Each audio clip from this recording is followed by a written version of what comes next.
మన చట్ట ప్రకారం దొంగలకు సరైన శిక్షే లేదు మామ. దొంగలంటే చెడ్డోళ్ళు కాదు, మంచితనం లేని వాళ్ళు అంతకంటే కాదు. ఏంటి అర్థం కాలేదా? సరే, మీకు తెలిసిన ఇద్దరు మంచి వాళ్ళ పేర్లు చెప్పండి. నేను చెప్తా. అశోకుడు. అశోకుడు గొప్పవాడు, మంచివాడు. కళింగ యుద్ధంలో లక్షల మంది చనిపోతే మారాడు అని చరిత్రలో చెప్పుకుంటాం.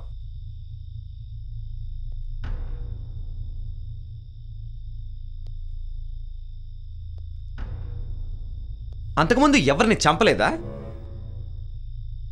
లక్షల మంది చనిపోవడానికి కారణమైన వాడు మంచివాడు ఎలా అయ్యాడు?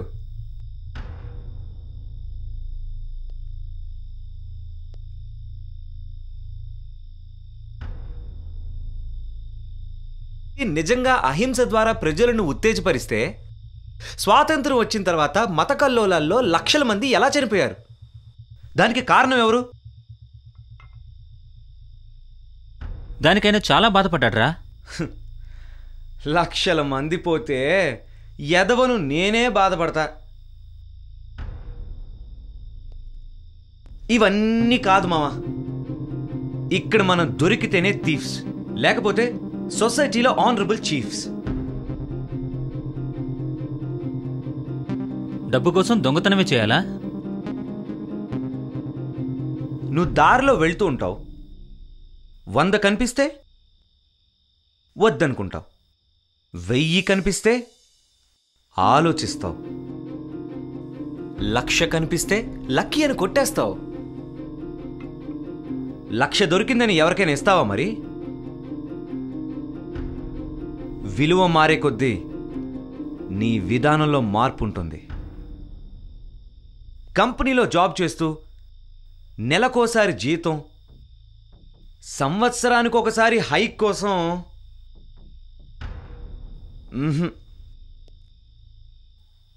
I am not interested in lakhs, interested in crores.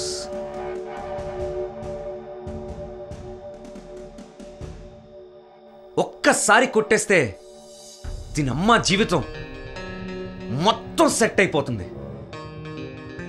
దొరికితేనే criminals రా, లేకపోతే ప్రొఫెషనల్స్. నువ్వు చెప్తా ఉంటే నాకు కూడా అలాగే అనిపిస్తుందిరా.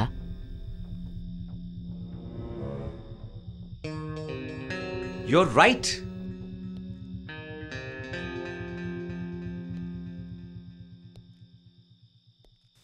ఓకే, మరేం చేద్దాం? Bank robbery.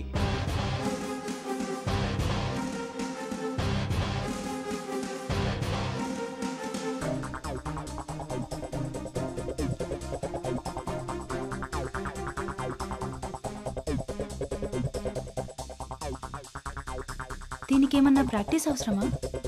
దొంగతనానికి సాధన చేయాలి, దోపిడీకి సాహసం చేయాలి. Be ready for it.